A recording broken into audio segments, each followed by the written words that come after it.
चलिए स्टार्ट करते हैं क्लास 10वीं की। चैप्टर नंबर ये है 3, हम भारत से क्या सीखें।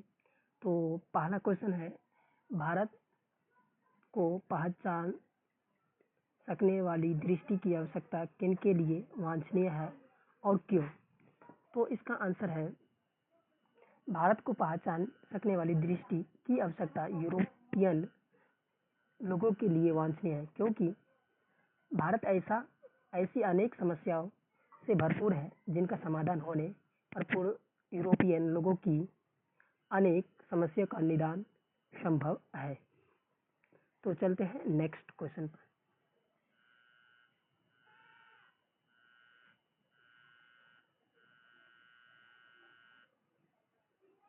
चलिए नेक्स्ट क्वेश्चन है, लेखक ने किन विशेष क्षेत्रों में अभिरुचि रखने वाले के लिए भारत का प्रत्यक्ष ज्ञान आवश्यक बताया है। तो इसका आंसर है, लेखक ने बताया है कि जिन्हें भूविज्ञान में, वनस्पति जगत में, जीवों के अध्ययन में, पुरातत्व के ज्ञान में, मुद्रा अवस्था एवं नागरिक शास्त्र जैसे विषयों में विशेष अभिरुचि है, उन्हें भारत का प्रत्यक्ष ज्ञान अवश्य है। तो चलते हैं नेक्स्ट क्वेश्चन पर।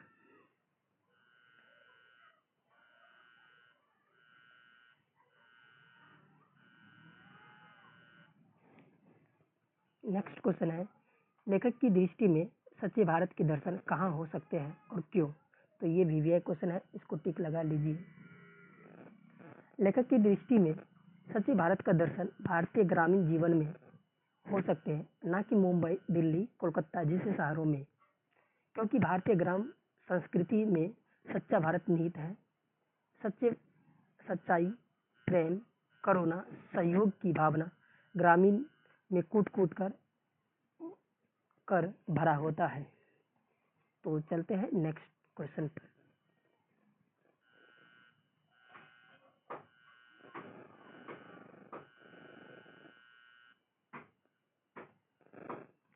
भारत की ग्राम पंचायत को किस अर्थ में और किनके लिए लेखक ने महत्वपूर्ण बताया है, स्पष्ट करें।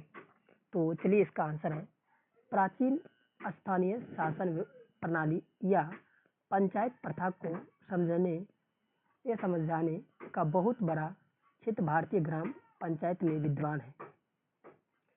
भारत की ग्राम पंचायत जनता के साथ सीधा संपर्क करती है, जिन लोगों को अत्यंत सरल राजनीतिक इकाइयों के निर्माण और विकास से संबंध प्राचीन युगीन कानून पुरातन रूपों के विषय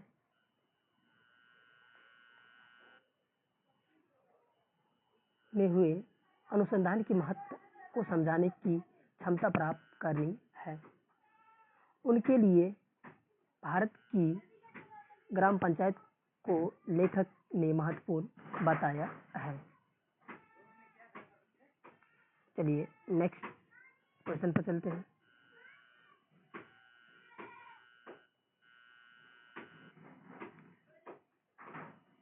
लेखक ने वार्डन हेस्टिंग से संबंधित किस दुर्भाग्यपूर्ण दुर्घटना का हवाला दिया है और क्यों।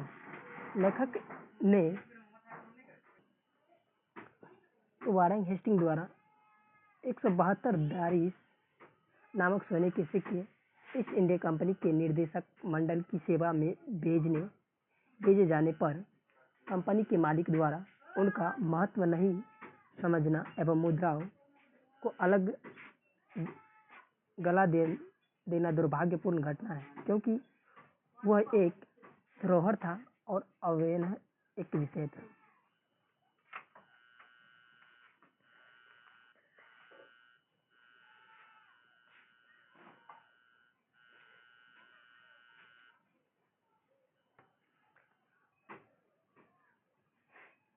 भारत के साथ यूरोप के व्यापारिक संबंध के प्राचीन प्रमाण लेखक ने क्या दिखाए हैं। लेखक के अनुसार सोलेमान के समय ही भारत, सीरिया और फिलिस्तीन के मध्य आगमन के साधन सुलभ हो चुके थे। साथ ही इन देशों के व्यापारिक अध्ययन के आधार पर प्रमाणित होता है कि हाथी के दांत, बंदर, मोर और चंदन आदि जिन वस्तुओं के ऑफिस से निर्यात की बात बाइबिल में कही गई है, वे वस्तु भारत के सिवाय किसी अन्य देश से नहीं लाई जा सकती है। तो चलते हैं नेक्स्ट क्वेश्चन पर।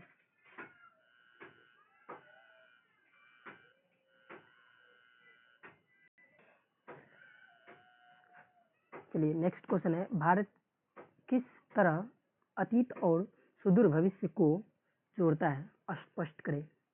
तो इसका आंसर है, भारत अतीत और भविष्य को जोड़ता है। यहाँ मानवीय जीवन का प्राचीनतम ज्ञान विद्वान है।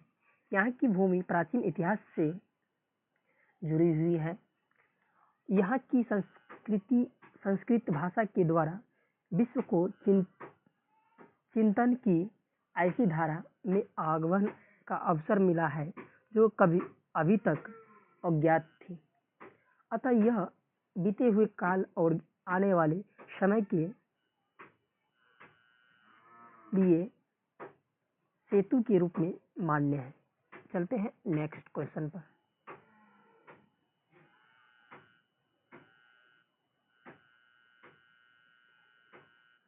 चलिए नेक्स्ट क्वेश्चन है, संस्कृत और दूसरी भारतीय भाषाओं के अध्ययन से पश्चात जगत को प्रमुख एक लाभों क्या हुए। तो इसका आंसर है,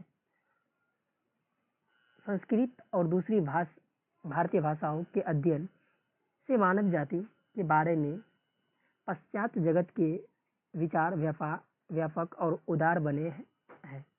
लाखों करोड़ों अजनबियों तथा बर्बर समझने जाने वाले लोगों को भी अपने परिवार के सदस्य की भांति गले लगाने की संस्कृति का विकास हुआ।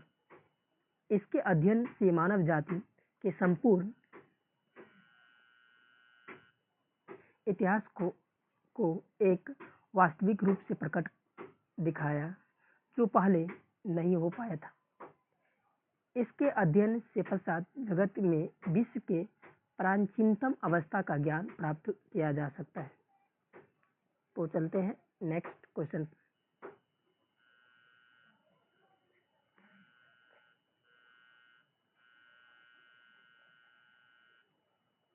नेक्स्ट क्वेश्चन है, समस्त भूमंडल में सर्वविध संपदा और प्राकृतिक सौंदर्य से संपूर्ण देश भारत है।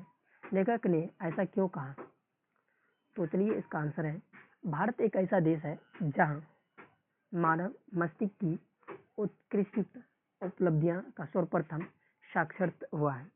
यहाँ जीवन की बड़ी से बड़ी समस्याओं ऐसे समाधान ढूंढ निकल गए हैं जो विश्व के दार्शनिक के लिए चिंतन का विषय है।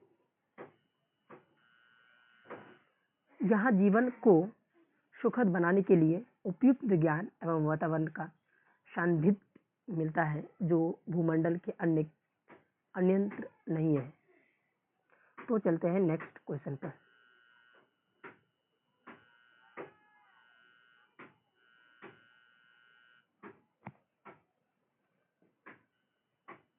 लेखक ने नया सिकंदर किसे कहा, ऐसा कहना क्या उचित है।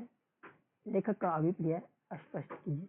लेखक ने नया सिकंदर भारत को समझ जाना एवं संपूर्ण लाभ प्राप्त करने हेतु भारत आने वाले नवयुगांतर अवन्यासों एवं पर्यटकों एवं अधिकारियों को कहा है। उसी प्रकार आज भी भारतीयता को निकट से जानने के नवीन स्वप्रदेशी को आज का सिकंदर कहना अतिशयोक्ति नहीं है, यह उचित है। चलिए नेक्स्ट क्वेश्चन पर चलते हैं।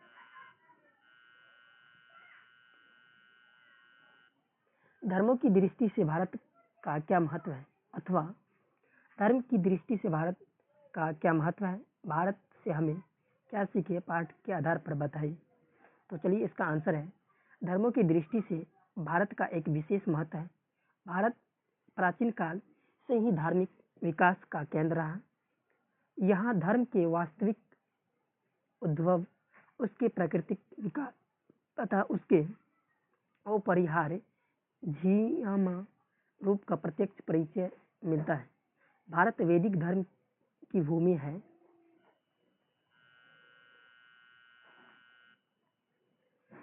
बौद्ध धर्म की यह जन्मभूमि है।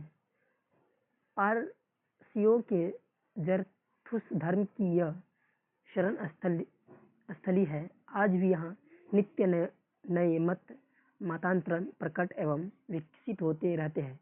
इस तरह से भारत धार्मिक क्षेत्रों में विश्व को आलोकित करने वाला एक महत्वपूर्ण देश है। चलिए नेक्स्ट क्वेश्चन पर।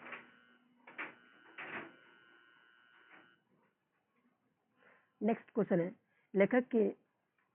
लेखक ने नीति कथाओं के क्षेत्र में किस तरह भारतीय अवदान को रेखांकित किया है। लेखक ने बताया है कि नीति कथाओं के अध्ययन में नवजीवन का संचार हुआ। समय समय पर विधि साधनों और मार्गों द्वारा अनेक नीतियाँ कथाएं पूर्व से पश्चिम की ओर प्रभावित रही है। चलिए नेक्स्ट क्वेश्चन पर।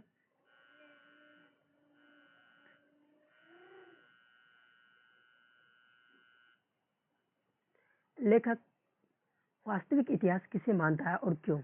लेखक किसी विषय के मूल उद्गम स्रोत तक पहुंचने को उसका वास्तविक इतिहास मानता है, क्योंकि वहीं से उस विषय की मौलिकता, उस विषय का तथा उसकी शाखाओं प्रशाखाओं तथा जीवन मूल्य ज्ञात होता है तथा उसका अध्ययन लाभदायी होता है। चलिए नेक्स्ट क्वेश्चन पर। तो आज के लिए इतना ही, मिलते हैं नेक्स्ट पार्ट में। जय हिंद, जय भारत।